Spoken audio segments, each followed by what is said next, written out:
దేవునికి మహిమ కలుగును గాక. ప్రభునందు ప్రియమైన దేవుని పిల్లలు బాగున్నారా?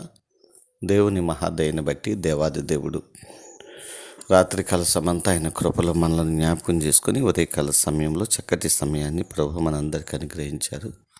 రండి పరిశుద్ధ గ్రంథం ఒక చిన్న మాట మనం జ్ఞాపకం చేసుకుందాం. కీర్తన గ్రంథము 5వ అధ్యాయము 11వ వచనం చూసినట్లయితే, నిన్ను ఆశ్రయించిన వారందరూ సంతోషించెదరు, నీవే వారిని కాపాడుదువు కనుక వారు నిత్యము ఆనందధ్వని చేయుదురు. దేవునికి మహిమ కలుగును గాక. నిన్ను ఆశ్రయించిన వారు అంటే దేవుణ్ణి ఆశ్రయించిన వారందరూ కూడా ఎప్పుడు సంతోషిస్తారట. కారణం ఏమిటి అంటే, నీవే వారిని కాపాడుదువు అని కీర్తనకారుడు జ్ఞాపకం చేస్తున్నాడు. నిజమే, ఎటువంటి ప్రమాదకరమైన పరిస్థితులు వచ్చినా ఖచ్చితంగా ఆయన కాపాడేవాడు. పరిశుద్ధ గ్రంథములు మనం చూసినప్పుడు కీర్తన గ్రంథము 121వ అధ్యాయంలో అంటాడు, ఇశ్రాయేలును కాపాడువాడు కునుకడు నిద్రపోడు అని దేవుని వాక్యములు ప్రభు జ్ఞాపకం చేస్తాడు. నిజమే, మనం ఆరాధించే దేవుడు, మనము ప్రార్థించేటువంటి దేవుడు మనల్ని కాపాడేవాడు అనేటువంటి విశ్వాసముతో మనము ప్రభు సందు అడుగులు వేయగలిగితే ఖచ్చితంగా మన జీవితాలు గొప్ప సంతోషాన్ని, గొప్ప ఆనందాన్ని ప్రవహిస్తాడు. అబ్రహాము దేవుని నమ్మాడు, అది అతనికి నీతిగా ఎంచబడింది. అతని కష్టాల్లో కూడా, బాధల్లో కూడా ఆశ్రయించాడు. ఆనందధ్వని చేసి అద్భుతమైనటువంటి సంతోషాన్ని తన జీవితంలో పొందుకోగలిగాడు. నా ప్రియమైన దేవుని పిల్లారా, ఒకవేళ నువ్వు ఎటువంటి కష్టాల గుండగా వెళుతున్నా, బాధల గుండగా వెళుతున్నా భయపడవద్దు.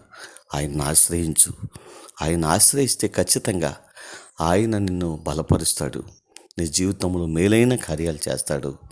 నీ జీవితంలో ఆనందాన్ని, సంతోషాన్ని సమృద్ధిగా అనుగ్రహించే దేవుడు అని ఈ చిన్న మాట ద్వారా జ్ఞాపకం చేస్తున్నాను. దేవుడు అటువంటి గొప్ప భాగ్యాన్ని ప్రభు మీ అందరికీ అనుగ్రహించి నడిపించునుగాక. ఆమెన్. కృపాసత్య సంపూర్ణమైన మా తండ్రి, కృపామయుడైన మా దేవా, నీకు వందనాలు, స్తోత్రాలు. ఈ ఉదయకాల సమయంలో మరొక్కసారి నీ మాటలు జ్ఞాపకం చేసుకుని కృపనిచ్చారు, మీకు వందనాలు. స్థానిక సంఘాన్ని, గ్రామాన్ని కూడా దీవించండి, ఆశీర్వదించండి. నేను ఆశ్రయించి నీ యొద్ద నుండి సంతోషాన్ని, ఆనందాన్ని పొందుకునే భాగ్యము ప్రతి ఒక్కరికి దయచేయండి. మా గ్రామం అంతటిని దీవించండి. గ్రామంలో ఉన్న ప్రతి కుటుంబాలను, ప్రతి సంఘములను మీరు ఆశీర్వదించి ఆరోగ్యమును, బలమును, శక్తిని దయచేయండి. మా రాష్ట్రాన్ని జ్ఞాపకం చేసుకోండి. పట్టణాలను, పల్లెలన్నింటినీ కూడా జ్ఞాపకం చేసుకుని నెమ్మది, క్షేమం వరకు దయచేయండి.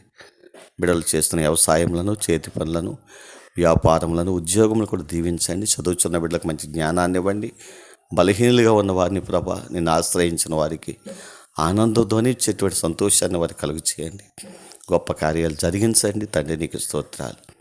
మా దేశాన్ని, ప్రపంచ దేశాన్ని కూడా దీవించండి దేవా. ప్రతి ఒక్క దినము నేను గణపరిచే వారిని నువ్వు గణపరచండి. అద్భుతమైన ఆరోగ్యమును, బలమును, శక్తిని దయచేయండి.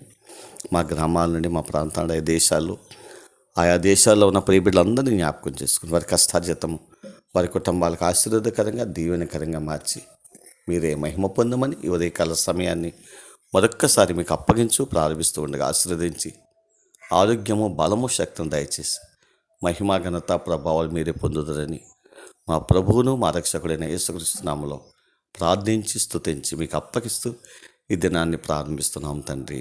ఆమేన్.